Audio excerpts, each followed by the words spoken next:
السؤال اللي المفروض كنا نسأله مش ايه اللي موجود في ملفات إبستين، لكن ليه ظهرت دلوقتي؟ ليه وبدون سابق انذار تظهر بعد سنين من موته؟ ده الراجل مات وشبع موت. ليه بعد ما القضية اتقفلت رسميا قرروا فجأة يفتحوا في الدفاتر القديم؟ You can't make scandals disappear, but you can bury them under wars. في تحليلات بتقول إنها جزء من لعبة سياسية، فالكلام رايح على إنها ورقة ضغط على ترامب عشان يستعجل ضربته على إيران.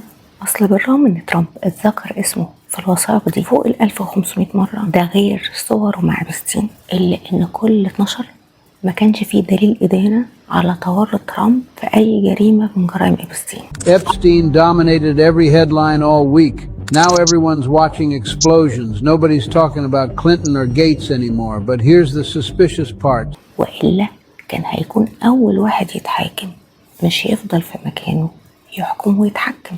فاللي بتعرضه الملفات دي مجرد تلويح بالعصا، مش ضرب في المليان.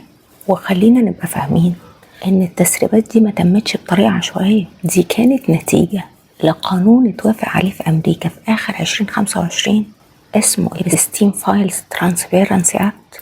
فالقانون ده ألزم الجهات المعنية زي وزارة العدل إنها تنشر أي وثائق عندها تخص القضية دي حتى لو اتحجبت لمدة سنين طويلة.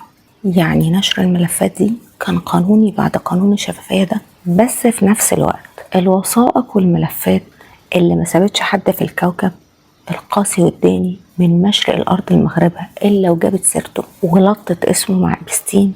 ده انت ممكن تلاقي صورة لصاحبك مع إبستين على الجزيرة هناك. إلا واحد بس في الكون بالرغم إنه هو سفاح حقيقي وقتل قتلة ومجرم حرب، إلا إن التسريبات ما جابتش سيرته. معقولة نتنياهو ما تذكرش اسمه في إيميل في رسالة؟ طب بينهم وبين بعضهم يعني نتنياهو يطلع هو الوحيد الطاهر الشريف وسط كل زعماء العالم؟ طلعنا احنا اللي ظالمينه؟ كل ده يقول لك ان التسريبات دي وراها اسرائيل، ولا تقول لي قانون شفافية. لا احزنوا. Same day Iran war starts. OpenAI gets Pentagon contract worth billions. Who owns a portion of OpenAI? Bill Gates through Microsoft. Gates apologizes Tuesday for Epstein ties, gets the biggest defense contract in history by Friday. That's how power actually works. 7 people exposed in 7 days.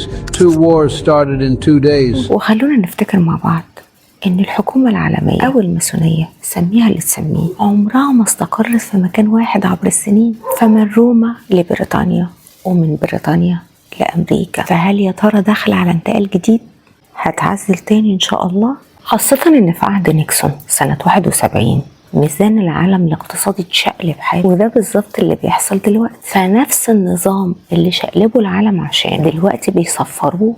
واحنا اتكلمنا في الموضوع ده باستفاضة في حلقة دهب آخر الزمان، تقدر ترجع تتفرج عليها لو عاوز تفهم الموضوع. فهنا يجي السؤال البديهي، هل سقوط إبستين كان صدفة ولا خطة؟ While you watched wars, Gates gets defense contracts. Prince Andrew walks free. Nothing happens to the elite. Most people see separate news stories. See one coordinated operation. They control the media. They control foreign policy. They control who gets exposed and who gets protected. How do you stop people this powerful? You don't. They're too strong. But you can see the pattern and position accordingly. Never believe scandals will take them down. Always watch how they use chaos to get stronger. كنا المفروض قبل ما نسأل ليه ظهرت ملفات إبستين دلوقتي كان الأولى نسأل هو إيه اللي وقع إبستين من الأساس؟ هل انكشاف أمره صدفة خرجت عن السيطرة ولا كانت خطة للتخلص منه؟ من وقت القبض عليه في يوليو 2019 ولحد ما مات في زنزانته اللي ما قعدش فيها شهر، الأسئلة فضلت تطارد إدارة ترامب. هل موت إبستين نهاية مأساوية يستحقها مجرم زيه ولا ضرورة سياسية؟ خاصة إنه مات في عهد ترامب في زنزانة فيدرالية تحت إشراف وزارة عدله، وكل ده قبل محاكمته اللي كانت جاهزة للانفجار في 2020، واللي هي نفس السنة اللي كان بيتزامن فيها انتخابات ترامب ضد بايدن. وهنا لازم نرجع ورا شوية ونسأل، هل سقوط إبستين كان عن قصد ولا صدفة؟ الحكاية بدأت ببلاغ صغير في 2005 لما اتهمت إبستين باغتصاب بنتها القاصر اللي متمتش ال 14 سنة مقابل جلسة مساج. هنا الشرطة اتدخلت وبدأت تراقب بيته، وفعلا لاحظت دخول وخروج بنات كتيرة صغيرة بشكل مريب، ودي كانت أول شرارة في التحقيقات لحد ما تم القبض عليه في 2006. لكن النتيجة هو اللي اتعرف فيما بعد باسم صفقة العمر في 2008، لما إبستين اعترف على نفسه بشوية تهم صغيرة جنب تعديه على قاصر، فاتحكم عليه بالسجن 13 شهر مع السماح ليه بالخروج نهارا لمزاولة أعماله. يعني هيبات في السجن بس. يا حلاوة. وده اللي اعتبره البعض انه تساهل مش بريء خالص، مش بريء جدا. يبات في السجن ويروح شغله بالنهار، حاجز فول بورد في السجن عشان يرجع يتفتح ملفه تاني في 2018. والغريب ان ده حصل من غير امر مباشر من ترامب، وده بسبب ان صحفية استقصائية اسمها جولي براون في صحيفة ميامي قررت انها تنبش في 2017 عن صفقة 2008 المنسية، وده بعد ما ترامب عين أليكس أكوستا وزير للعمل. طب وماله أليكس أكوستا ده؟ أليكس أكوستا كان هو المدعي العام اللي منح إبستين صفقة الإفراج الذهبية. فهنا الصحفيين هاجوا وماجوا، وأجبرت وزارة العدل وقتها بقيادة ويليام بار إنها تحقق في الموضوع وتفتح الملف من تاني. وهنا الوزارة ملقتش نفسها غير إنها مضطرة تفتح الملف، مش إحقاقا للحق ولا لتحقيق العدالة، لكن خوف من إنها تبان متواطئة مع مغتصب قصر. فرسميا كده قضية إبستين اتفتحت بسبب بلاغات وتحقيقات، مش صدفة وخرجت عن السيطرة ولا كانت خطة للتخلص منه. بس المهم اللي كشفته التحقيقات فيما بعد. المهم ان التحقيقات كشفت ان في علاقة قديمة جمعت إبستين بترامب فوق 20 سنة، بس الاتنين وقعوا في بعض لسبب لا يعلمه الا الله.